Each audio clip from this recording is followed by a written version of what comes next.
जय Hind everyone. In this video I will discuss physics की preparation कैसे करनी है आपको फॉर NDA 2025। ये बात आपको पता होनी चाहिए कि जो साइंस में 3 सब्जेक्ट्स हैं, फिज़िक्स, केमिस्ट्री, बायो, उसमें फ़िज़िक्स का जो वेटेज है वो सबसे ज़्यादा है। 25 क्वेश्चंस पूछे जाएंगे आपसे। 1 क्वेश्चन इज़ ऑफ 4 मार्क्स, तो टोटल अपने 100 मार्क्स हो गए। 200 मार्क्स की साइंस आती है, उसमें से 50% फ़िज़िक्स आएगी। 25 क्वेश्चंस होंगे वो फ़िज़िक्स के होंगे। अब मैं आपको बताऊं कि किस तरीके से प्रिपेयर करना है। इजी है प्रिपरेशन करना, ये पहले ही बता देता हूँ, मुश्किल नहीं है। उससे पहले एक बार आप ये जो एनालिसिस है इस साल के पेपर का, जो NDA 1 2025 का पेपर हुआ था, उसका आप एनालिसिस देखें एंड ऑब्ज़र्व करें, अपनी एक समझ बनाएं कि अच्छा इस टाइप के क्वेश्चंस आते हैं, क्योंकि काफ़ी स्टूडेंट्स को पता ही नहीं कि पेपर में क्वेश्चंस किस टाइप के आते हैं। तो एक बार पहले आप ये एनालिसिस देखें, उसके बाद I will share in the end कि किस तरीके से तैयारी करनी है। Okay, we will start with question number 150। देखो क्वेश्चन नंबर 150 में क्या कह रहा है, eight uniform speed the acceleration is. तो आपको ये समझना है कि व्हाट इज़ यूनिफॉर्म स्पीड। अब दिस इज़ अ सीधा सीधा question from NCERT। If you will read the chapter motion, वहाँ पर it is mention that when an object travels equal distances in equal interval of time it moves with uniform speed. तो uniform speed क्या होता है? Uniform speed का मतलब है कि वो जो ऑब्जेक्ट है वो इक्वल डिस्टेंस ट्रैवल कर रहा है इक्वल इंटरवल ऑफ टाइम में। If that object is travelling equal distance is in equal interval of time, इसका मतलब उसकी स्पीड कांस्टेंट है। तो ये थोड़ा सा कंफ्यूजिंग हो जाता है कि यूनिफॉर्म स्पीड का मतलब होता है कांस्टेंट स्पीड ही। ऑब्जेक्ट जो है उसकी स्पीड बदल ही नहीं रही। अगर स्पीड बदल ही नहीं तभी तो वो इक्वल डिस्टेंस ट्रैवल कर रहा है इक्वल इंटरवल ऑफ टाइम में। जैसे मान लो कि 5 मीटर चलता है 3 सेकंड में, तो उसकी स्पीड हो जाएगी 5/3 मीटर पर सेकंड। अब उसकी स्पीड 5/3 मीटर पर सेकंड ही रहेगी। अब जब स्पीड बदलती ही नहीं है तो एक्सेलरेशन इज़ 0। एक केस ऐसा होता है जहाँ पर स्पीड नहीं बदलती लेकिन फिर भी एक्सेलरेशन होता है, that is circular motion, but वो वाला केस नहीं है। यहाँ पे आपको सिंपल समझना है कि if velocity is not changing acceleration will be 0। ठीक है, चलो भाई, moving on to the next question. Question number 149, we hear an echo due to. Now this is again a direct question from NCERT। बहुत ही basic question है ये, है ना। 9th-10th के जो स्टूडेंट्स हैं वो भी कर देंगे इनको solve. If we shout or clap near a suitable reflecting object such as a tall building or a mountain, we will hear the same sound again a little later. The sound which we hear is called an echo. ठीक है, हमें पता है कि एको किस वजह से होती है। Echo is because of reflection of sound waves. और एक चीज़ इसमें ध्यान रखनी है आपको कि आप चीज़ों को अच्छे से पढ़ो, बार बार रिवाइज करो, उसके बाद ना क्वेश्चंस भी करो। जैसे यहाँ पे एक्सरसाइज देखोगे तो यहाँ पे क्वेश्चन नंबर 10 देखो आप। When a sound is reflected from a distant object, when a sound is reflected from a distant object an echo is produced.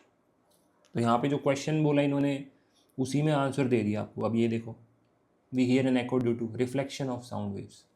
ठीक है भाई, मार्क कर लेते हैं भाई कौन कौन से क्वेश्चंस डुएबल थे और करे जा सकते थे, है ना। इजी क्वेश्चंस थे और जो सीधे सीधे NCERT में मेंशन्ड है। 149 हो गया और 150 भी बहुत इजी है।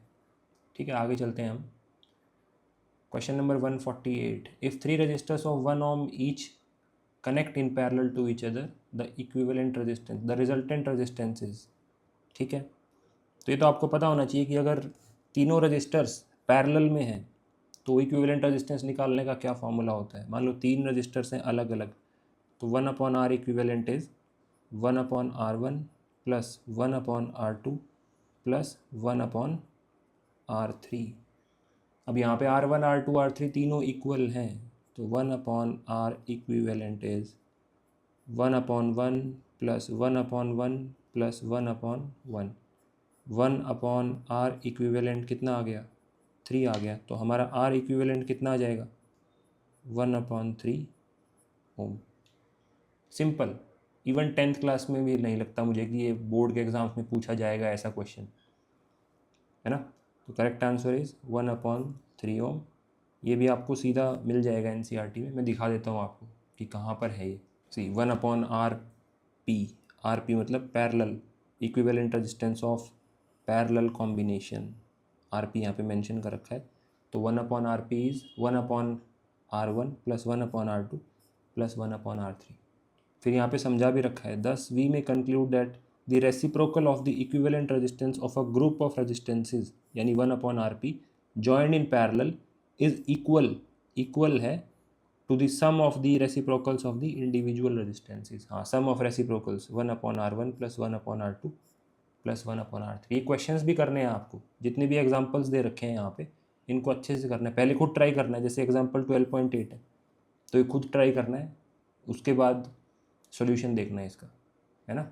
बेसिक्स तो पढ़ ही रहे होगे आप कहीं ना कहीं से, स्कूल में पढ़े होंगे या जहाँ से भी आप पढ़ाई कर रहे हो, ठीक है। Okay, moving on to the next question. तो ये 3 क्वेश्चन देखे हमने अभी तक, 148, 149 और 150 from electricity, 149 is from sound, 150 is from motion. ठीक है भाई, नेक्स्ट क्वेश्चन पर चलते हैं हम। Question number 147, which one of the following is a non conventional source of energy. अब this is also mentioned in NCERT, एक चैप्टर है sources of energy. Non conventional sources वो वाले सोर्सेज होते हैं जो काफ़ी लंबे समय से यूज़ नहीं कर पा रहे, अभी रिसेंट में आए हैं। अब क्या हो गया, हमारी एनर्जी डिमांड बढ़ गई है ना, इक्विपमेंट्स हम अप्लाइंसेस नए नए यूज़ करने लग गए, तो उसकी वजह से जो ट्रेडिशनल सोर्सेज थे, for example coal, petroleum, natural gas, इन पे प्रेशर आ गया तो हम नए एनर्जी के सोर्सेज तलाश रहे हैं। तो इसमें एक ऑड वन आउट भी कर सकते थे आप, है ना। 3 जो आपको दिख रहे हैं वो नॉन रिन्यूएबल हैं, petroleum is limited, natural gas is limited, coal is limited, but एक टाइडल एनर्जी है जो रिन्यूएबल है, तो वही नॉन कन्वेंशनल हो गया टाइडल एनर्जी। ठीक है, अब मैं आपको दिखा भी देता हूँ कहाँ पर है ये, कौन से चैप्टर से है ये क्वेश्चन। सी यहाँ पर आपको देखने को मिलेगा conventional sources of energy. Conventional sources of energy में फॉसिल फ्यूल मेंशन कर रखा है, एंड फॉसिल फ्यूल्स में सभी आ गया, कोल, पेट्रोलियम, नेचुरल गैस। उसके बाद दे रखा है ऑल्टरनेटिव और non conventional sources of energy. Alternative है और यहाँ पे समझा भी रखा है आपको, देखो, our demand for energy increases day by day, our lifestyles are also changing, we use machines to do more and more of our task, so that is why we need more sources of energy. तो ये alternative में आता है। अब alternative में कौन कौन से मेंशन है, देखो, सोलर एनर्जी हो गया, and solar energy is also renewable. उसके बाद यहाँ पे आ गया tidal energy.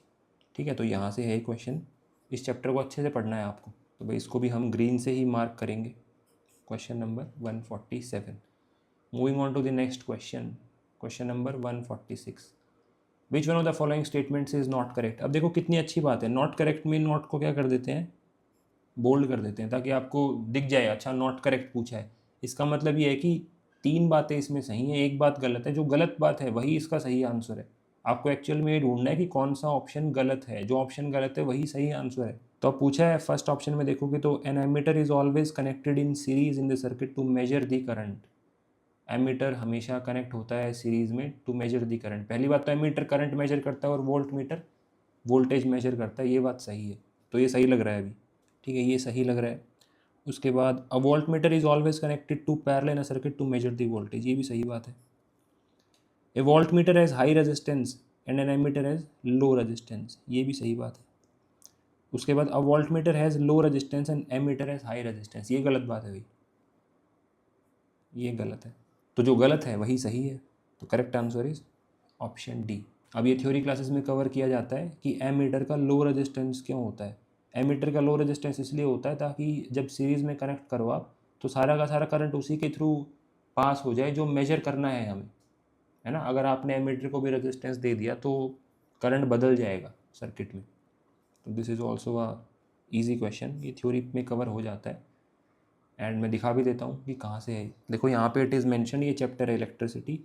N instrument called ammeter measures electric current in a circuit, it is always connected in series in a circuit through which the current is to be measured. उसके बाद आप voltmeter का देखोगे तो next page पर the potential difference is measured by means of an instrument called the voltmeter. The voltmeter is always connected in parallel across the points between which the potential difference is to be measured. तो ये बात तो यहाँ cover कर ली कि series और parallel में connection किसको देना होता है। बाकी लो रेजिस्टेंस हाई रेजिस्टेंस वाला है, ये थ्योरी क्लासेस में कवर करना पड़ेगा आपको, है ना, और कराते हैं मोस्टली टीचर्स कराते ही हैं। चलो भाई, moving on to the next question. Question number 145, which one of the following equation related to the motion of an object is not correct. अब पढ़ना है ना आपको, हर क्वेश्चन को पहले पढ़ना है अच्छे से। Symbols carry their usual meanings. इनमें से कौन सी जो equation related to the motion of an object है वो गलत है। तो नॉट करेक्ट को हम ऐसे नॉट को हाईलाइट कर लेंगे कि नॉट करेक्ट पूछा है हमसे, गलत वाली चीज़ ढूंढनी है हमें। तो ये आपको पता होना चाहिए कि S is equals to U T plus half A T square, ये तो करेक्ट है। यहाँ पे दिया हुआ है V equals to you plus A T, ये भी करेक्ट है। यहाँ दिया हुआ है U square minus V square equals to 2as, या फिर वी स्क्वायर को आप देखोगे तो यू स्क्वायर माइनस 2as, तो ये गलत लग रही है अभी तो, क्योंकि ऐसा होता है V square equals to you square plus 2as। अभी एक बार इसको और देख लेते हैं कि distance travel during the nth second. एक और एडवाइस क्या रहेगी मेरी आपको, कि जितने भी प्रीवियस ईयर क्वेश्चंस हैं उन सब का एनालिसिस करना है आपको। अब ये ऑप्शन जो डी है ये खुद अपने आप में एक क्वेश्चन है, तो नेक्स्ट टाइम क्या पता यहाँ से ही क्वेश्चन आ जाए कि distance travel during the nth second. अब इसको कैसे अप्रोच करेंगे, देखो ये बात सही है कि S is equals to U T plus half A T square, है ना। यानी अगर टी टाइम में मेरे को डिस्टेंस निकालना हो, ऐसे तो एक्चुअल में डिस्प्लेसमेंट होता है, लेकिन यहाँ हम लीनियर मोशन एज्यूम कर रहे हैं कि ऑब्जेक्ट जो हमारा है वो स्ट्रेट लाइन में चल रहा है। तो S is equals to U T plus half A T square है, तो ये हमें बता रहा है कि distance travel in T second, total T second में। जैसे एक मैं आपको बोलूँ 3 सेकेंड्स और एक मैं आपको बोलूँ 3rd सेकेंड, तो 3 सेकेंड्स का मतलब तो है कि जब टाइम 0 से 3 तक गया, यानी 0 1 आया, फिर 2 आया, 3 आया, इतनी देर में मेरे ऑब्जेक्ट ने कितना डिस्टेंस ट्रैवल किया, ये होता है 3 सेकेंड्स का मतलब। 3rd सेकेंड का मतलब क्या होता है कि जब टाइम 2 सेकेंड था और जब टाइम 3 सेकेंड हुआ। पहली सेकेंड होगी 0 से लेके 1 तक, दूसरी सेकेंड होगी 1 से लेके 2 तक, और जो तीसरी सेकेंड होगी वो होगी जब टाइम चलेगा फ्रॉम 2, टाइम इक्वल्स टू 2 से लेके टाइम इक्वल्स टू 3 तक। इस 1 सेकेंड में 3rd सेकेंड खुद अपने आप में 1 सेकेंड है, ये बात ध्यान रहे आपको। थर्ड, कोई आपसे पूछे 3rd सेकेंड में कितनी टाइम है, वो 3rd सेकेंड वो 1 सेकेंड ही है। कौन सा टाइम है, टाइम 2 से लेके टाइम 3 तक। तो ऐसे ही आप देख पाओगे कि nth सेकेंड है टाइम इक्वल्स टू n-1 से लेके t इक्वल्स टू n। भैया आपको समझ आई ये बात कि nth सेकेंड का मतलब है जब टाइम होगा n-1 से लेके n, nth सेकेंड में कितना डिस्टेंस ट्रैवल किया। तो nth सेकेंड में अगर डिस्टेंस ट्रैवल निकालना है तो आप ऐसे करोगे ना कि टोटल n सेकेंड में कितना किया, उसमें से अगर माइनस कर दूं n-1 सेकेंड में कितना किया। तो अब Sn आपको निकालना आता है, Sn हो जाएगा un plus half A N square minus Sn-1 हो जाएगा un-1 plus half A n-1 का whole square. U T plus half A T square लगा दिया, यहाँ पे टाइम की जगह n ले लिया हमने, n सेकेंड है ना। तो भाई un plus half A N square minus un, अब अंदर माइनस u आएगा तो बाहर से माइनस आएगा, तो plus u minus half A n-1 का square n square plus 1 minus 2n। अब इसको आपको दिख रहा होगा कि un से क्या चला गया, un चला गया। थोड़ा और करते हैं इसको expand, half A N square plus u minus half A N square minus a/2 plus 2 से 2 चला गया ए एन। अब ये भी चला जाएगा, हाफ ए एन स्क्वायर से हाफ ए एन स्क्वायर। तो हमारा जो फाइनली चीज़ बची वो बची u minus a/2 plus A N. अब ये क्या लिखा हुआ है, ये देखो आप, u प्लस 2 से 2 चला गया ए एन माइनस a/2। तो यही बचा हुआ है भाई, देखो आप, u plus A N minus a/2, तो u plus A N minus a/2। तो ये बात तो बिल्कुल सही है कि distance travel during the nth second यही होता है। और ये आपको पता है कि ये गलत हो गया, ये एक्चुअल में होता है V square equals to you square plus 2as। तो जो गलत है वही सही है। ऑप्शन नंबर सी हमारा करेक्ट आंसर हो गया। अब इसमें क्या करना है, मैं ये इसीलिए कह रहा था आपको, जैसे डी ऑप्शन को देखा आपने तो इसको समझना है और अपने नोट्स में लिख लेना है कि अच्छा distance travel during the nth second का कॉन्सेप्ट ये है जो मैंने आपको समझाया यहाँ पर। आई होप आपको समझ आया होगा। ठीक है भाई, तब इसमें तो ज़्यादा कॉन्सेप्चुअल था नहीं, सीधा सीधा अगर आपने तीनों पता थे आपको, v equals to you plus A t, s is equals to U T plus half A T square और v square equals to you square plus 2as, तो आप कर सकते थे इस क्वेश्चन को, है ना। अब मैं दिखाता हूँ ये कहाँ से है। चैप्टर मोशन है, तो भाई मोशन चैप्टर की जब आप समरी देखोगे तो आपको दिख जाएगा यहाँ पे, the motion of an object moving at uniform acceleration can be described with the help of following equations. तो ये इक्वेशंस दे रखी हैं, देखो थर्ड में दिख रहा है V square equals to you square plus 2as, है ना। 2as equals to V square minus U square है, और एग्जामिनर ने क्या किया, 2as equals to you square minus V square कर दिया यहाँ पर, ये जो है उल्टा लिख दिया बस इसको। ठीक है, okay, moving on to the next question. Question number 144, when a light ray passes through from air to water with a non zero angle the ray will be. ये तो बहुत इजी क्वेश्चन है,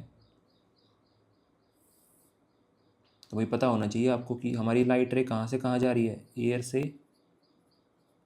वाटर में जा रही है, passes through from air to water, यहाँ पे मेंशन्ड है एयर टू वाटर।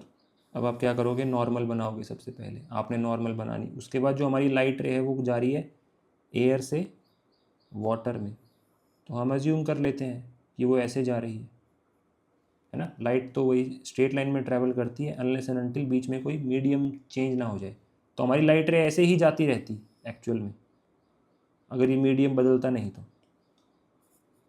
लेकिन अभी क्या हो गया, एयर से वाटर हो गया तो चेंज आएगा लाइट के डायरेक्शन में। अभी हमें यही पता करना है कि कौन सी तरफ जाएगी। एक तो मैं ऐसे लेके जा रहा हूँ कि ये नॉर्मल से दूर चली जाए ऑरेंज वाली, या फिर ये नॉर्मल के नज़दीक चली जाए ये वाला। तो आपको ये बात पता होनी चाहिए कि स्नेल्स लॉ क्या कहता है कि लेट अस अज्यूम कि ये 30 डिग्री पे इसने स्ट्राइक किया था विद रिस्पेक्ट टू नॉर्मल, और अगली बार जब वाटर में चली गई तो ये थीटा एंगल बना रही थी, है ना। अब हमें यही पता करना है कि ये थीटा जो है वो 30 से ज़्यादा है या कम है। अगर ज़्यादा हो गया तो हम ऑरेंज वाली को चूज़ कर लेंगे, और अगर कम हो गया तो हम पिंक वाली को चूज़ कर लेंगे। ये 30 ही है, ये येलो वाली जो बना रही है नॉर्मल से, ये 30 ही है, तो हमें थीटा निकालना है एक्चुअल में। अब थीटा निकालना है तो आपको स्नेल्स लॉ पता होना चाहिए कि sin 30 into mu of air equals to sine theta into mu of water. अब हमें तो कंपेयर करना है sin 30 और sin थीटा को, तो हम ऐसे कर लेंगे, sin 30 degree divided by sin theta equals to mu of water divided by mu of air. अब साइन तो इंक्रीजिंग फंक्शन है, और हमें ये पता है कि म्यू ऑफ वाटर ज़्यादा होता है म्यू ऑफ एयर से, तो जो राइट हैंड साइड में रेशियो लिखा हुआ है ये 1 से बड़ा आएगा, तो लेफ्ट हैंड साइड में है ये भी 1 से बड़ा होना चाहिए। अगर इसको 1 से बड़ा होना है तो साइन थीटा को साइन 30 से छोटा ही होना पड़ेगा। अगर साइन थीटा साइन 30 से छोटा तो थीटा भी 30 से छोटा होगा। अब थीटा भी अगर 30 से छोटा है तो ऑब्वियसली हम किसके साथ जाएंगे, हम इसकी तरफ जाएंगे। और ये आपको पता भी होगा, जब लाइट रेयरर से डेंसर मीडियम में जाती है तो नॉर्मल की तरफ चली जाती है ना। तो भाई कौन सा ऑप्शन चूज़ करोगे आप, bending towards the normal, bending away from the normal, propagating in a straight line, ये तो गलत बात होगी। Reflecting towards the opposite direction, ये भी गलत हो गया। तो बेंडिंग टुवर्ड्स द नॉर्मल हमारा जो है वो करेक्ट आंसर हो जाएगा। वेरी इजी क्वेश्चन है ना। अब लेट अस सी इसका सोर्स क्या है। देखो यहाँ पे एयर और ग्लास का दिया हुआ है, एयर और ग्लास का पेयर दिया हुआ है, और जो लाइट रे है वो नॉर्मल की तरफ बेंड कर जा रही है। अगर यहाँ पे देखोगे तो समझाया भी हुआ है, in air the speed of light is only marginally less compare to that in vacuum. Vacuum में सबसे ज़्यादा होती है स्पीड ऑफ लाइट, एयर में बस थोड़ी सी कम होती है उससे, but it reduces considerably in glass और वाटर। ग्लास और वाटर में स्पीड कम हो जाती है। The value of refractive index for a given pair of media depends upon the speed of light in two media as given below. अब यहाँ पे आपको समझा रखा है कि क्या रिलेशन होता है रिफ्रैक्टिव इंडेक्स और स्पीड ऑफ लाइट में। उसके बाद स्नेल्स लॉ भी समझा रखा है कि sine I by sine R is constant. The law is known as Snell's law of refraction, where I is the angle of incidence and R is the angle of refraction. This constant value is called refractive index of the second medium with respect to first. तो इसी चीज़ का application था ये जो हमने किया अभी question, है ना। ये आपको जो एक्सरसाइज दे रखी होगी लास्ट में वहाँ पे भी मिल जाएगा कि लाइट रे जब रेयर से डेंसर में जा रही है या डेंसर से रेयर में जा रही है तो किस तरीके से बिहेव करेगी। ओके भाई, moving on to the next question. Question number 143, which one among the following elements is known to be discovered the earliest. अब ये थोड़ा सा ट्रिकी क्वेश्चन है, ठीक है, लेकिन इसमें भी थोड़ा सा दिमाग लगा सकते हो आप यूरेनियम और गोल्ड को एलिमिनेट कर सकते हो, है ना। ये तो काफ़ी लेट डिस्कवर हुए होंगे, तो इस क्वेश्चन का वी हैव टू वेट कि क्या करेक्ट होगा। अगर मेरे से पूछोगे तो आप आई विल मार्क कॉपर, ठीक है, बट इसको हम ऐसा नहीं करते अभी कि चलो ये भी सीधा डायरेक्ट एनसीईआरटी से है, 143 को क्रॉस कर देते हैं अभी कि मिस्टेक हो सकती है मे बी इसमें, या फिर आपको ना आता हो, कोई बात नहीं। Moving on to the next question, question number 142, a current through a horizontal power line flows in east to west direction. एक पावर लाइन है, उसमें जो करंट फ्लो कर रहा है वो ईस्ट से वेस्ट की तरफ जा रहा है करंट, तो ये करंट की डायरेक्शन होगी from east to west. What will the direction of magnetic field at a point directly below it. इस पॉइंट पर पता करना है आपको डायरेक्शन ऑफ मैग्नेटिक फील्ड, इसके directly below when it is viewed from the east end. यहाँ से देख रहे हो आप इस तरफ से देख रहे हो, तो यह आपको पता होना चाहिए कि आपको अपने थंब को करंट के डायरेक्शन में रखना है और जो आपकी राइट हैंड यूज़ करना है, और जो फिंगर्स आपकी कर्ल हो रही हैं वही मैग्नेटिक फील्ड की जो डायरेक्शन है उसको शो करेंगी। तो मैग्नेटिक फील्ड कुछ ऐसे बनेगा भाई।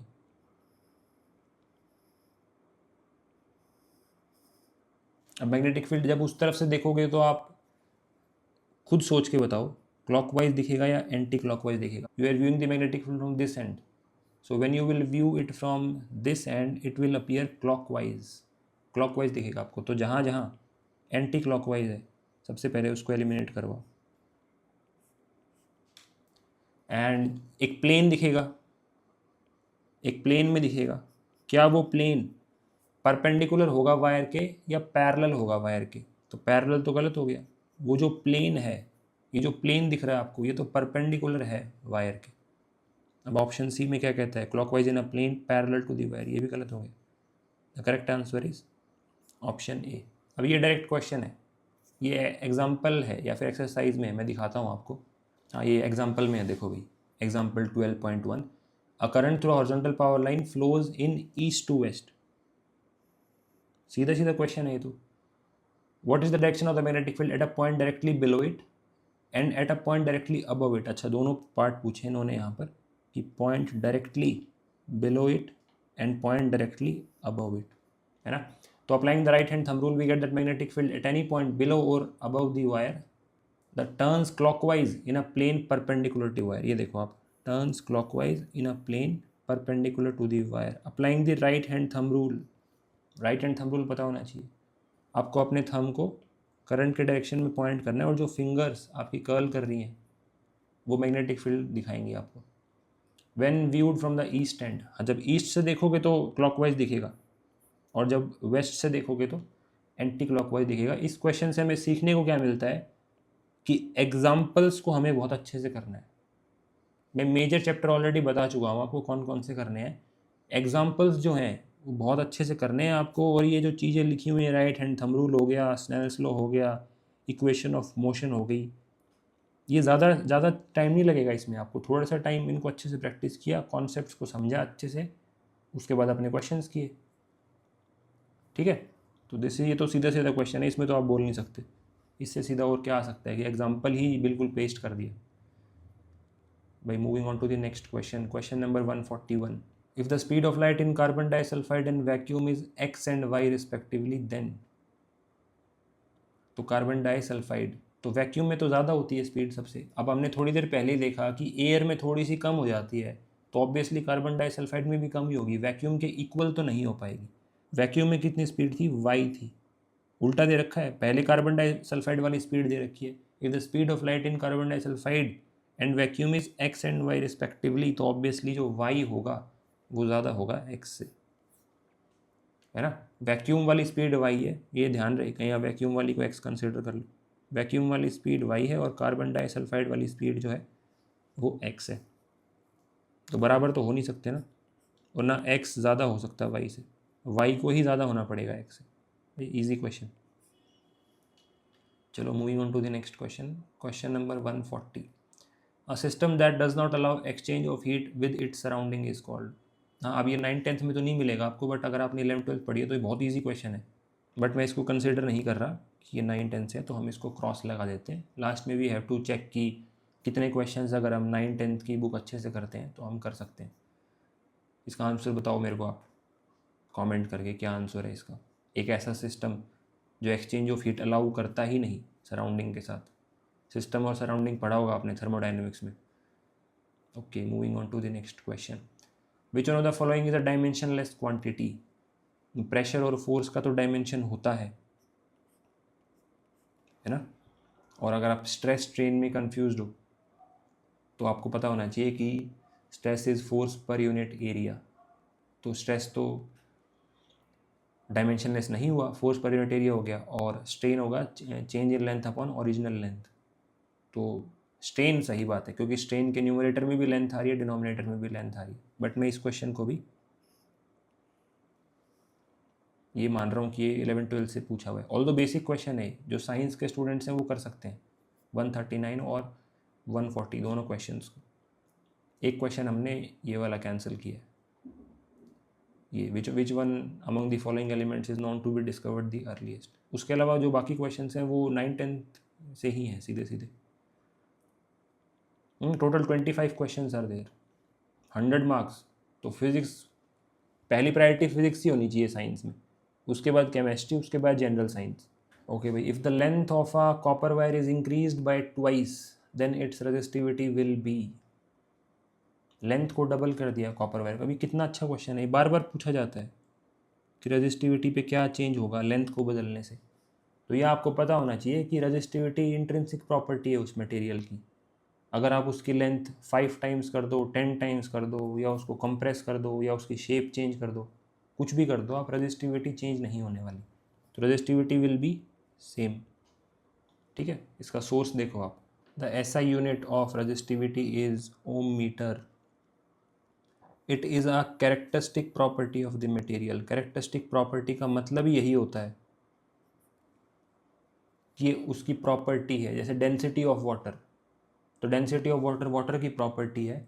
आप अगर वाटर एक बड़े से कंटेनर में ले लोगे तो भी वही डेंसिटी रहेगी, छोटे कंटेनर में लोगे तो भी वही डेंसिटी रहेगी। ठीक है, इस पे फोकस किया जाता है क्लास में जब भी पढ़ाया जाता है कि रेजिस्टिविटी चेंज नहीं होगी लेंथ चेंज करने से, रेजिस्टेंस चेंज होगा, है ना। रेजिस्टिविटी पूछा इन्होंने, कोई अगर रेजिस्टेंस सोच के कर रहा है इस क्वेश्चन को तो गलत हो जाएगा फिर आपका, फिर आप कैलकुलेशन करने लग जाओगे resistance equals to rho L by A से। ओके भाई, next question, question number 137। When a solid body is partially or completely immersed in a fluid, the fluid exerts an upward force on the body. The magnitude of the force is equal to। अब ये भी सीधा pick कर लिया question. ये देखो भाई, Archimedes principal stated as when a body is immersed fully or partially in a fluid, it experiences an upward force that is equal to the weight of the fluid displaced by it। अब ये देखो आप, when a solid body is partially or completely immersed in a fluid, यहाँ देखो, when a body is immersed fully or partially in a fluid, next the fluid exerts an upward force on the body, the magnitude of force is equal to, it experiences an upward force that is equal to what? The weight of the fluid displaced by it, the weight of the fluid displaced by the body। mass of the body पे depend नहीं करेगा। Correct answer is option 2 only. ठीक है भाई, green से तो mark कर सकते हैं 137 को, सीधा स्टेटमेंट है, Archimedes principal. Okay, next question, question number 136। What happens when the sunlight travels through the Earth's atmosphere? The blue color is scattered more compared to the red color. हाँ भाई सही बात है, तभी the sky appears blue. The red color is scattered more compared to the blue color. Both the blue and red colors are scattered equally. The blue color is not scattered, but the red color is scattered the most. ये देखो भाई 10.6.2. Why is the color of the clear sky blue? यहाँ देखें आप, when sunlight passes through the atmosphere, the fine particles in air scatter the blue color more strongly than red. तो ये बात तो समझ आ गई कि blue कलर ज़्यादा स्कैटर होता है. The scattered blue light enters our eyes. If the earth had no atmosphere, there would not have been any scattering. अगर अर्थ का एटमॉस्फेयर होता ही नहीं तो स्कैटरिंग होती नहीं. Then the sky would have looked dark. The sky appears dark to the passengers flying at very high altitudes as scattering is not prominent at such heights. ये देखो आप कितनी अच्छी बात लिख रखी है. You might have observed that danger signals lights are red in color. Do you know why? The red is least scattered by fog or smoke, therefore it can be seen in the same color at a distance. पता भी होगा आपको अगर आपने train में travel किया है तो भाई ऑप्शन देखो ए में कह रहा है the blue colour is scattered more compare to the red colour, सही लग रहा है. बी में कह रहा है the red colour is scattered more, अभी तो देखा हमने रेड तो कम स्कैटर होता है. Both the blue and red colours are scattered equally, नहीं ये बात गलत हो गई. The blue colour is not scattered, नहीं फिर से गलत. पढ़ो आप पूरा ऑप्शन डी को. The blue colour is not scattered but the red colour is scattered the most, गलत है. ठीक है भाई, ऑप्शन ए हो गया इसका करेक्ट आंसर. सो 136 भी लाइट चैप्टर से है. ठीक है, मैं आपको चैप्टर्स बता चुका हूँ कौन से ज़रूरी हैं, वही चैप्टर्स दिख रहे होंगे आपको. लाइट दिखा, ठीक है, ये ग्रेविटेशन में है, उसके बाद इलेक्ट्रिसिटी दिखा, उसके बाद ये दोनों क्वेश्चंस तो बेसिक हैं लेकिन थोड़े से बाहर से हैं. फिर से लाइट दिखा, फिर से इलेक्ट्रिसिटी दिखा, इलेक्ट्रिसिटी मैग्नेटिज्म, उसके बाद फिर से लाइट दिखा आपको, मोशन दिखा, उसके बाद फिर से लाइट सॉरी इलेक्ट्रिसिटी आई 146 इलेक्ट्रिसिटी, उसके बाद 147 सोर्सेज ऑफ एनर्जी, 148 फिर से इलेक्ट्रिसिटी एंड 149 साउंड एंड फिर से मोशन. तो आप देख रहे हो वही बेसिक चैप्टर्स हैं, उनको अच्छे से करना है आपको, है ना. सिंपल ऐसे फॉर्मूला पढ़ के काम नहीं चलेगा, समझना भी है. क्या आप एक पेज के नोट्स में देखा कि अच्छा ये होता है तो करके नहीं, ऐसे नहीं चलेगा. पूरा उसमें कॉन्सेप्चुअल अंडरस्टैंडिंग होनी चाहिए, तब जाके आप क्वेश्चंस कर पाओगे. ये देखो भाई 135 is again from electricity. Which one of the following is not a not.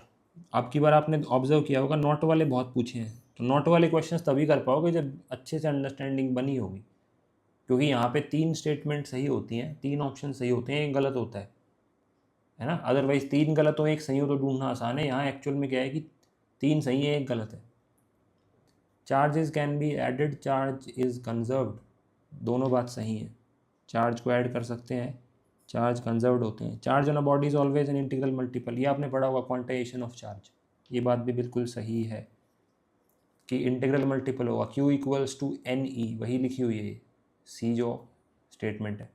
Charges can be created and destroyed in isolated system, नहीं आइसोलेटेड सिस्टम में आप क्रिएट और डिस्ट्रॉय नहीं कर सकते, तो ये बात गलत हो गई. तो अगर ये बात गलत है तो यही सही है. ठीक है, ये बिल्कुल बेसिक है इलेक्ट्रिसिटी का. चलो भाई next question, question number 134. The length of a simple pendulum is increased 4 times to its previous value while the mass is doubled. What is the ratio of the new and previous time period of the pendulum? 134 को भी मैं बाहर से ही consider करूँगा कि चलो बाहर से है, ऑल्दो ये इजी है. टाइम पीरियड आपको पता होना चाहिए 2π√L/g होता है ना, मास पे डिपेंड नहीं करता, बट इसको हम कंसिडर कर लेते हैं कि चलो कोई बात नहीं. हम फोकस्ड है सिर्फ 9th और 10th की साइंस में, बट आप पढ़ चुके हो 11th 12th, ये भी ध्यान रखना. आप 9th 10th के स्टूडेंट्स नहीं हो, आप अभी 12th या 12th पास कर चुके हो, बट कोई नहीं. Question number 133. The frequency, wavelength and speed of a sound wave are related as. मैं कैंसिल क्यों कर रहा हूँ इनको, मैं कैंसिल इसलिए कर रहा हूँ ताकि मैं आपको बता सकूँ इस एग्ज़ाम का लेवल क्या है. ये बेसिक जनरल साइंस है पूरी, फिज़िक्स केमिस्ट्री जनरल साइंस, बिल्कुल बेसिक बातें, कॉन्सेप्चुअल क्वेश्चंस हैं मोस्टली. मैथ्स में हम मान सकते हैं कि पूरी 11th-12th की मैथ्स है, और कभी कभी क्या होता है पेपर अच्छा भी आ जाता है। लेकिन अगर आप ये जो साइंस का सेक्शन कंसिडर करोगे तो इसमें अगर 9th-10th कर रखा है आपने अच्छे से, और थोड़ा सा और एडवांस चीज़ें भी कर रखी हैं, है ना, टफ प्रॉब्लम कर रखी हैं, न्यूमेरिकल कई बार क्या होता है कि पेपर न्यूमेरिकल हैवी हो जाता है। जैसे इस बार तो बिल्कुल ही ईजी पेपर है, तो न्यूमेरिकल हैवी होगा तो उसके लिए भी प्रिपेयर रहना है फिर, कि कैसा भी पेपर आ जाए कर लेंगे। लेकिन फर्स्ट स्टेप तो यही है तैयारी का, if you want to prepare physics, कि आपको बेसिक्स जो हैं वो क्लियर होने चाहिए। ओके, नेक्स्ट क्वेश्चन भाई, the frequency, wavelength and speed of a sound wave are related as. अब ये तो बिल्कुल सीधा सीधा क्वेश्चन है, इसको आप कैसे कर सकते हो? देखो ऑल्टरनेट तरीका बताता हूँ मैं आपको। आपको ये तो पता होना चाहिए कि डिस्टेंस क्या होता है, स्पीड इनटू टाइम। अब यहाँ पे डिस्टेंस इक्विवेलेंसी देखनी है हमें डायमेंशनल एनालिसिस में, कि डिस्टेंस का डायमेंशन जो है वो किससे मैच करेगा यहाँ, वो मैच करेगा वेवलेंथ से। स्पीड तो भाई वी ही रहेगी। टाइम को आप लिख सकते हो 1/f, 1 फ्रीक्वेंसी, फ्रीक्वेंसी इज 1/टाइम, तो भाई वी देखो लैम्डा इंटू एफ। अब कौन सा ऑप्शन दिख रहा है आपको? Option number D for delta, है ना। अब ये तो बुक में भी मैंशनड है कि फ्रीक्वेंसी, वेवलेंथ और speed of a sound wave में क्या रिलेशन होता है। देखते हैं, अब यहीं दिख रहा है, देखो एग्जाम्पल 11.1 में, we know that speed v of the wave equals to wavelength into frequency. दिख रहा है भाई आप सभी को? तो ये न्यूमेरिकल्स भी करने हैं आपको एग्जाम्पल, ये ज़्यादा टाइम नहीं लगेगा इसमें आपको, है ना। तो भाई ये क्वेश्चन तो बहुत इजी क्वेश्चन है, very very simple. Okay, moving on to the next question, question number 132। Two bodies of unequal masses are dropped from a tower at any instant. अच्छा, दो अलग अलग मासेस की बॉडी थी, दोनों को एक टावर से गिरा दिया, तो एक बात तो हमें समझ आ गई कि सेम हाइट से गिरा है। क्या आपको समझ आई ये बात? एक बॉडी हैवी थी और एक बॉडी थोड़ी कम वेट की थी, दोनों को सेम हाइट से गिरा दिया है एट एनी इंस्टेंट, किसी भी टाइम पे सेम टाइम है। They have equal momentum, acceleration, potential energy, kinetic energy. Acceleration same रहेगा, इजी। कैसे सेम रहेगा? किसी भी मोमेंट पर इस पर जो फोर्स लग रहा होगा वो क्या लग रहा होगा, इसका मास हम मान लेते हैं m1 और इसका मास हम मान लेते हैं m2। भाई m1 पर फोर्स क्या लग रहा होगा, m1 इंटू जी, और m2 पर फोर्स क्या लग रहा होगा, m2 इंटू जी। अब आपको देखना है कि दोनों का एक्सेलरेशन क्या होगा। एक्सेलरेशन देखने के लिए आप यही तो करोगे कि जो नेट फोर्स है m1g वो बराबर होगा m1 इंटू ए। तो भाई m1 से m1 कैंसिल हो गया, a1 बोल दो कि पहले बॉडी का एक्सेलरेशन किसी भी टाइम पर क्या है, g। सेम काम आप दूसरी बॉडी के लिए करोगे, m2 into g equals to m2 into a2। m2 से m2 चला गया, a2 की वैल्यू जी। किसी भी टाइम पर दोनों का एक्सेलरेशन सेम है। अगर दोनों का एक्सेलरेशन सेम है किसी भी टाइम के ऊपर, तो दोनों की स्पीड भी सेम होगी, या वेलोसिटी बोल रहा हूँ, क्योंकि v क्या होता है, u प्लस जी टी। अब ड्रॉप किया तो दोनों का u 0 है, तो स्पीड भी सेम है, तो फिर मोमेंटम अलग अलग हो जाएगा, क्योंकि मोमेंटम डिपेंड करता है मास के ऊपर, mv। काइनेटिक एनर्जी भी भाई हाफ mv², और पोटेंशियल एनर्जी मास पे डिपेंड करती है mgh। गलत हो गया, तो तीनों को आपने काट दिया, एक्सेलरेशन सही होगी। अब ये कॉन्सेप्चुअल अंडरस्टैंडिंग है तो बहुत ईजी है, और ऐसे सोचोगे कि यही पढ़ा दिया होता टीचर ने कि दो बॉडीज़ को ड्रॉप किया है, अगर ये आए तो ये कर देना, तो आप अपना बेवकूफ़ बनवा रहे हो जहाँ भी ऐसा पढ़ रहे हो आप। इस लेवल समझने के साथ पढ़ना है, तभी अच्छा होगा पेपर आपका। विदाउट समझे अगर ऐसे फिजिक्स को वैसे पढ़ना चाहोगे कि दो बॉडीज़ को गिराते हैं तो उनका एक्सेलरेशन सेम होता है, नहीं, उसके पीछे लॉजिक समझना है, क्यों होता है, मोमेंटम क्या होता है, पोटेंशियल एनर्जी क्या होती है, काइनेटिक एनर्जी क्या होती है। जिन्हें कॉन्सेप्चुअल क्लैरिटी है वही कर पाएंगे। Okay, next is question number 131. Universal constant of gravitation G has the unit. Very very easy question. देखते हैं सोर्स. भाई जी के बारे में समझा रखा है. ऐसा unit of g can be obtain by substituting the units of force, distance and mass in equation 10.5. यहाँ पर दिख रहा होगा आपको, और आपको ये भी दिख रहा होगा कि ऐसा यूनिट मिल चुकी है यूनिवर्सल कांस्टेंट ऑफ ग्रेविटेशन की. जी के बारे में बता रखा है यहाँ. Where g is constant of proportionality and called universal gravitation constant. इसकी यूनिट देखो आप, न्यूटन मीटर स्क्वायर पर kg square. Option D. Easy question, question number 131. Next चलते हैं भाई, question number 130. A car has an initial velocity of 12 metre पर second. हमारी जो गाड़ी है वो 12 मीटर पर सेकेंड से चल रही थी, ठीक है. And is brought to rest over a distance of 45 metre. 45 metre चलने के बाद रुक गई वो. तो हमने ब्रेक लगाना शुरू किया, और ब्रेक लगाते लगाते वही स्पीड कम होती रही. 12 मीटर पर सेकंड से कम होती रहेगी स्पीड, और एक टाइम ऐसा आया कि जब स्पीड ज़ीरो हो गई, हमारी गाड़ी रुक गई. तो फिर हमने ये देखा कि जब मैंने ब्रेक लगाना शुरू किया था और जब मेरी गाड़ी रुकी, उन दोनों पॉइंट्स के बीच में डिस्टेंस है 45 मीटर. मुझे 45 मीटर और चलना पड़ गया गाड़ी को रोकने के लिए. The acceleration of the car is. ये बात तो आपको समझ आनी चाहिए कि एक्सेलरेशन पॉजिटिव थोड़ी ना हो सकता है. अगर एक्सेलरेशन पॉजिटिव होता है तो गाड़ी की स्पीड बढ़ने लग जाती है ना 12 मीटर पर सेकंड से. लेकिन हमारी स्पीड तो 12 मीटर पर सेकंड से कहाँ चली गई? 0 मीटर पर सेकंड. तो भाई अब निकालेंगे, सॉल्व करेंगे. हमें पता है v square equals to you square plus 2as. अभी तो देखा हमने, v 0 हो गया भाई final. You square 144 plus 2a निकालना है, s दे रखा है 45. a आ जाएगा भाई -144 डिवाइडेड बाय 2 इंटू 45. अब 3 से कैंसिल कर दो आप, ये 15 पर जाएगा, और 3 4 12 8 15, फिर से 3 से 2 से कर दो पहले, 24 बाय 15. अब ये हो गया भाई 3 5 और 3 8, -8 बाय 5, -8 बाय 5. अब -8 बाय 5 कितना होता है? 5 1 5, 3 बचा 1.6, तो -1.6 एक्सेलरेशन की यूनिट.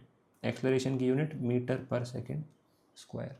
तो -1.6 मीटर पर सेकेंड स्क्वायर से एक्सेलरेशन है, नेगेटिव एक्सेलरेशन है, तभी हमारी गाड़ी 12 मीटर पर सेकेंड से 0 मीटर पर सेकेंड की स्पीड या वेलोसिटी पे पहुंच गई, रेस्ट पे आ गई. 0 मीटर पर सेकेंड तो रेस्ट की कंडीशन है ना.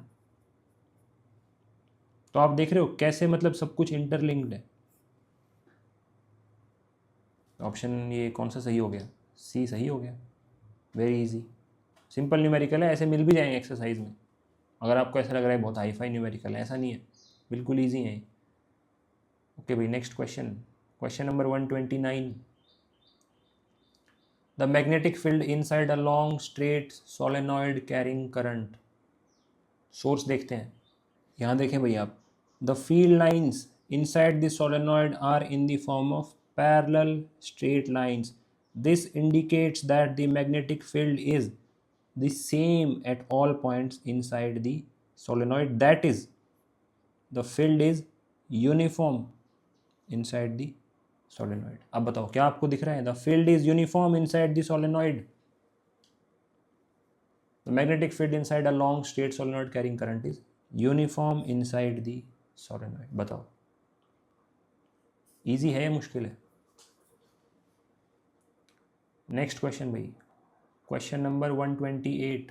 Again electricity. आप देखो चैप्टर्स देखो, इलेक्ट्रिसिटी, मैग्नेटिज्म, मोशन, ग्रेविटेशन, फिर से मोशन, फोर्स बोल दो, force laws of motion, sound, sound का ऑलरेडी एको वाला आ चुका है, ठीक है, इलेक्ट्रिसिटी. तो सारे क्वेश्चंस वही बेसिक चैप्टर्स हैं. पहले तो पहला स्टेप तो वही होगा ना कि बेसिक्स करें हम, है ना. बाकी टीचर्स तो कैपेसिटेंस भी पढ़ा देते हैं आपको, कैपेसिटेंस तो आता ही नहीं. तो आप ध्यान रखें क्या पढ़ना है आपको, वो PYQs को देख के, प्रीवियस ईयर पेपर्स को एनालाइज करके ही पता चलेगा क्या पढ़ना है। अदरवाइज तो आप कुछ भी पढ़ने लग जाओगे, ऑल्टरनेटिंग करंट पढ़ने लग जाओगे आप, है ना, या फिर EMI पढ़ने लग जाओगे, इलेक्ट्रोमैग्नेटिक इंडक्शन, तो वो सब चीज़ें नहीं पढ़नी, मॉडर्न फिजिक्स पढ़ने लग जाओगे। क्वेश्चन नंबर 128 देखें। क्वेश्चन नंबर 128 में कह रहा है two conducting wires of the same material and equal lengths and equal diameters. अच्छा, सब कुछ ही सेम है, सेम मटेरियल यानी रॉ सेम हो गया, इक्वल लेंथ हो गई, L सेम हो गई, एंड इक्वल डायमीटर तो इक्वल एरिया हो गया। तो अच्छा, एग्जामिनर ने सीधा सीधा नहीं बोला हमें कि दोनों वायर सेम रेजिस्टेंस की ही हैं, क्योंकि रेजिस्टेंस क्या होता है किसी भी वायर का, रॉ L/A। देखो एग्जामिनर ने कितना अच्छा करा यहाँ पे, सेम मटेरियल तो दोनों का रॉ सेम हो गया, इक्वल लेंथ तो लेंथ सेम हो गई, उसके बाद बोला है इक्वल डायमीटर, हाँ तो एरिया भी सेम होगा, अगर डायमीटर इक्वल है तो। एरिया भी नहीं बोला, डायमीटर बोल दिया। Are first connected in parallel and then in series across the same potential difference. अच्छा, पहले पैरेलल में कनेक्ट किया है तो पहले पैरेलल में कनेक्ट कर देते हैं दोनों को, ये आर है भाई, और दूसरी वायर भी आर ही थी क्योंकि वो दे दिया है हमें, दोनों को पैरेलल में कनेक्ट किया था सेम पोटेंशियल के अक्रॉस। और दूसरी बार में क्या किया है, सीरीज़ में कनेक्ट किया है आर और आर। तो बोला है the ratio of heat produced, ratio of heat produced in parallel and series combination is, ठीक है। तो पैरेलल वाले का हम क्या करेंगे, इक्विवेलेंट रेजिस्टेंस बना लेंगे। पैरेलल वाले का आपको पता है अगर आर और आर पैरेलल में होते हैं तो इक्विवेलेंट क्या बनेगा, R/2 कर सकते हो आप, 1/r equivalent equals to 1/r plus 1/r, वो हो जाएगा 2/r, फिर रेसिप्रोकल करोगे तो R/2 हो जाएगा। सीरीज में क्या बनेगा,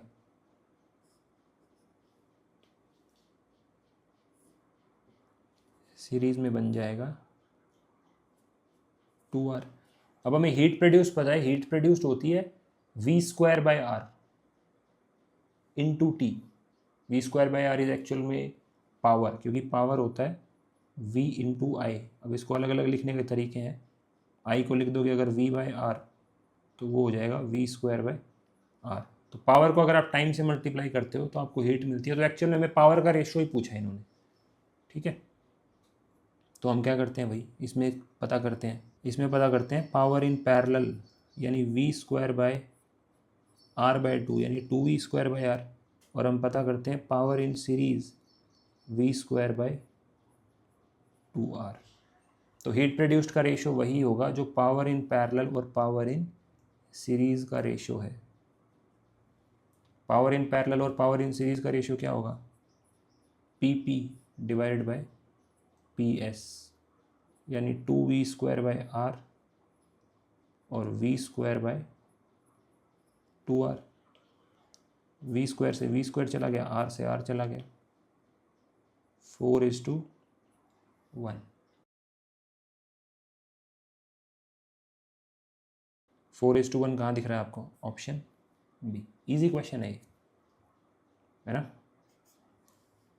क्वेश्चन नंबर 128 पढ़ना है पहले तो, किसी भी क्वेश्चन को ऐसे देख के ये नहीं करना कि ये बहुत लेंदी है, पता नहीं क्या क्वेश्चन है, इजी है, एक्सरसाइज में मिलेगा ऐसा।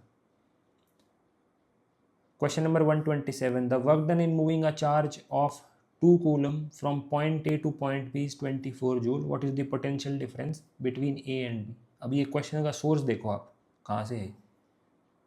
वर्क डन कितना करना पड़ा हमें, पॉइंट A से पॉइंट B ले जाने में हमें वर्क डन करना पड़ा 24 जूल, और जो चार्ज था वो 2 कूलम था। ये देखो भाई एग्जाम्पल 12.2, इसलिए आई एम अगेन टेलिंग कि आप इसको अच्छे से करो इस बुक को। How much work is done in moving a charge of 2 coulomb across 2 points having potential difference 12 volt. तो हमें पता है वर्क डन क्या होता है, V इंटू क्यू, यहाँ पे मैंशनड है, तो वर्क डन हो जाएगा भाई V into Q. Work done they रखा है हमें 24, V हमें निकालना है, पोटेंशियल डिफरेंस ही तो निकालना था, Q हमें दे रखा है 2, तो पोटेंशियल डिफरेंस कितना हो गया 24/2 यानी 12 वोल्ट।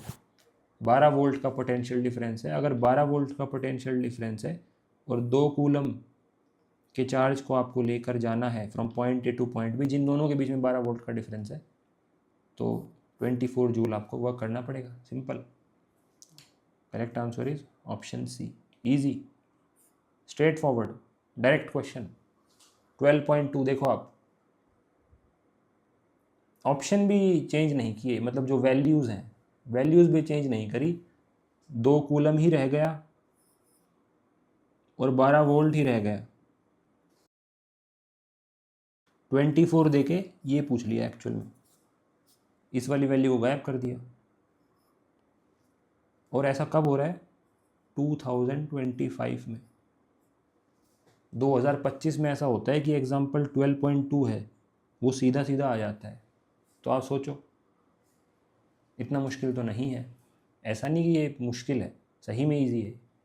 इससे इजी और क्या होगा बताओ, इससे इजी और क्या होगा? कितने क्वेश्चन देख लिए हमने? बहुत सारे देख लिए ऐसे कि जिसमें सीधे सीधे एग्जाम्पल से पूछा हुआ है। Okay, next question number 126। An object is placed between infinity and the pole of a convex mirror. The position of the image is. तो अब ये लास्ट क्वेश्चन है भाई। हमने 25 क्वेश्चंस डिस्कस कर लिए, यानी 100 मार्क्स की फिजिक्स है। आपको नेक्स्ट टाइम भी 100 मार्क्स की फिजिक्स मिलेगी। जो 50 क्वेश्चन आएंगे आपके साइंस में, 200 मार्क्स की जो साइंस होती है, उसमें से 25 questions will be from physics. ये पक्की बात है, ये चेंज नहीं होगा, है ना? तो ये ध्यान रखें आप। अब ये क्वेश्चन देखो, an object is placed between infinity and the pole of a convex mirror, the position of the image is. Image की पोजीशन क्या होगी? This is again our direct question. Between infinity and the pole of a convex mirror, देखें आप, between infinity and pole of a convex mirror. Convex mirror दे रखा है, between infinity and the pole of the mirror हमसे पूछा था position of the image. अब ये याद नहीं करनी होती है टेबल, अगर इसको समझ रखा है तो आपको धीरे धीरे अपने आप पता चल जाता है। Between P and F, behind the mirror. तो ऑप्शन ए ही हो गया, पहला वाला ही सही हो गया, between P and F behind the mirror. अब ये बताओ डायरेक्ट है या नहीं है? Between the F and infinity behind the mirror गलत हो गया। Between the P and infinity, in front तो बनती ही नहीं है ना, at the F behind the mirror नहीं। एट दी एफ कैसे हो सकती है? Object is placed between infinity and the pole. आप देख लो दोबारा, ऑब्जेक्ट इज प्लेस्ड, तो पोजीशन ऑफ द ऑब्जेक्ट तो दो ही होती हैं कॉन्वेक्स मिरर में, या तो इन्फिनिटी पे रख सकते हो या फिर आप इन्फिनिटी से पोल के बीच में रख सकते हो, क्योंकि फोकस दूसरी साइड होता है इसमें, फोकस और ये सेंटर ऑफ कर्वेचर, है ना? तो दो ही पोजीशन बनती हैं। जो कॉन्वेक्स वाली टेबल है वो बहुत छोटी है, और जो कॉन्केव वाली टेबल है उसमें ज़्यादा केसेस हैं। ठीक है, तो ये लास्ट क्वेश्चन था भाई, 126। So this was the analysis of this years paper physics section. आप कोशिश करो कि जून और मिड जुलाई तक, है ना, लगभग 2 महीने हैं आपके पास, इसको फिनिश कर सको आप फिज़िक्स को। उसके बाद रिवीजन चलता रहेगा, और फिर अगले 1 महीने में यू हैव टू फिनिश अपना मिड अगस्त तक। मिड अगस्त आपकी डेडलाइन है। Independence day is your deadline. Independence day तक आप भी इंडिपेंडेंट हो जाओ साइंस से, और फिर लास्ट के 1 महीने में आप रिवीजन कर सकते हो, 15 अगस्त से 10 सितंबर तक, है ना। 14 को आपका एग्ज़ाम है। तो ये मैं आपको टाइमलाइन बता दी कि कैसे तैयारी करनी है आपको। ठीक है भाई, आई होप आपने ये पूरा एनालिसिस वीडियो देखा होगा। जो भी आपने सीखा वो आप कमेंट करें कि मैंने ये सीखा, क्योंकि क्या होता है लिखने से ना हमें ज़्यादा पता चलता है कि जब आप कोई चीज़ लिखते हो तो झूठ नहीं लिख सकते आप। अब आप लिख के बताओ कि आपने क्या क्या सीखा। समझ तो गए होगे आप, लेकिन लिखना भी है उसको वर्ड्स में। तो सबसे पहले तो प्रिपरेशन में जो बुक्स होनी चाहिए आपके पास, for physics these 2 books are required. Class 9th की science NCERT and class 10th की साइंस एनसीईआरटी। ठीक है भाई, moving on to the important topics जो पढ़ने हैं आपको। You have to start with 9th class. 9th class से शुरू करना है आपको। Motion, force and laws of motion, work and energy, gravitation, sound, and then you have to move to 10th class. Electricity, magnetic effects of electric current, light, sources of energy. ये 25 questions का analysis देख सकते हो यहाँ पर. Almost every question is directly from these 2 books except 3 और 4 questions. वो भी कर लोगे क्योंकि आप 11-12 भी पढ़ रहे हो, 9-10 के स्टूडेंट्स थोड़ी ना हो आप अभी. ठीक है, और यहाँ पे अगर अच्छे से ऑब्जर्व करोगे तो most of the questions are from these chapters only, जो यहाँ पे मेंशन कर रखे हैं. ठीक है, तो आपको स्टार्ट यहाँ से करना है. You to start from motion का चैप्टर जो है उससे स्टार्ट करना है, फिर धीरे धीरे धीरे आगे बढ़ते जाना है. रेफरेंस बुक यही होनी चाहिए आपकी, class 9th and 10th NCERT. अब जैसे आपने टॉपिक शुरू किया मोशन, तो कब ऐसा माना जाएगा कि आपने वो टॉपिक है वो कंप्लीट कर लिया है? तो ये एक 4 स्टेप का प्रोसेस है, इसको फॉलो करना है आपको.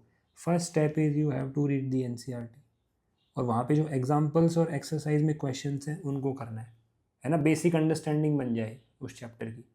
ये मैं उन स्टूडेंट्स के लिए बता रहा हूँ जिनके पास साइंस नहीं है अभी 11th-12th में, लेकिन उनके लिए तो ईजी है क्योंकि 9th-10th में भी साइंस तो सबके पास ही होती है ना. तो आपने पेपर में जो क्वेश्चंस हैं वो देख के पता लगा लिया होगा कि उतने हाई लेवल की कोई साइंस नहीं है कि यहाँ फिजिक्स में 11th-12th के न्यूमेरिकल्स पूछे जा रहे हो.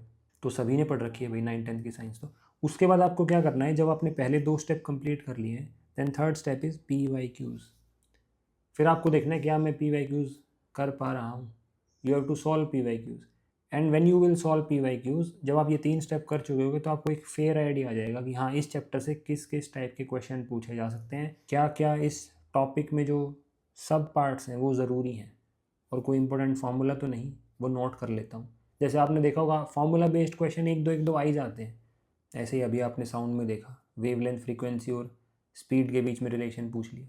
तो ये जो रिलेशन वाले क्वेश्चन है, लास्ट टाइम आया था कि चार्ज, करंट और टाइम के बीच में रिलेशन बताओ, एक न्यूमेरिकल दे देंगे बिल्कुल, और वो डायरेक्टली एग्जाम्पल से पिक करते हैं.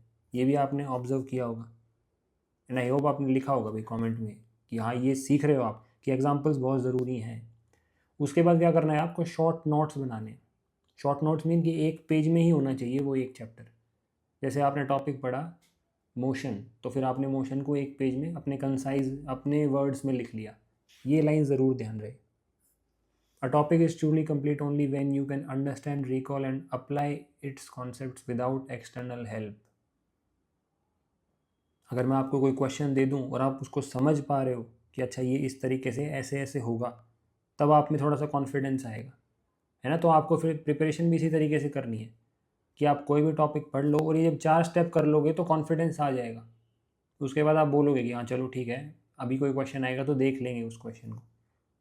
ठीक है, तो इस चेकलिस्ट को ज़रूर फॉलो करना आप. इसमें कोई भी स्टेप मिस नहीं होना चाहिए, सारे ज़रूरी हैं. कोई भी आप मिस करना अफोर्ड कर ही नहीं सकते आप, कोई भी स्टेप. ओके भाई, लास्ट इज़ अवर डेडलाइन कि कब तक आपको अपना जो फिज़िक्स के ये सारे टॉपिक्स हैं ये फिनिश कर देने हैं. ये 15th जुलाई है. उससे पहले पहले आपको ये सारे टॉपिक्स और उनके PYQs फिनिश कर लेने हैं, और 15th जुलाई से पहले फिनिश कर लें. उसके बाद 15th जुलाई से 15th अगस्त तक आप अपना केमिस्ट्री और बायो का जो पोर्शन है वो भी कंप्लीट कर सकते हैं. ज़्यादा लेंदी नहीं है वो भी, उसमें भी कुछ ऐसे ही इंपॉर्टेंट टॉपिक्स हैं वो मैं शेयर करूँगा. ठीक है, आप ये ट्रैक रखने के लिए क्या करें, ट्रैक रखने के लिए टेलीग्राम चैनल को ज़रूर ज्वाइन करें. वहाँ पर ट्रैक रहेगा कि हाँ इस वीक हमने मोशन कर लिया, इस वीक आपने ये कर लिया. वहाँ पर ट्रैक रख सकते हो आप क्या किस तरीके से चल रहा है सिलेबस, कहीं आप स्लो तो नहीं हो. If still you are having any doubt you can comment or you can connect with me via the WhatsApp number which I will share in the description. उस नंबर पर आप मेरे से कनेक्ट कर सकते हैं. Thank you. जय हिंद.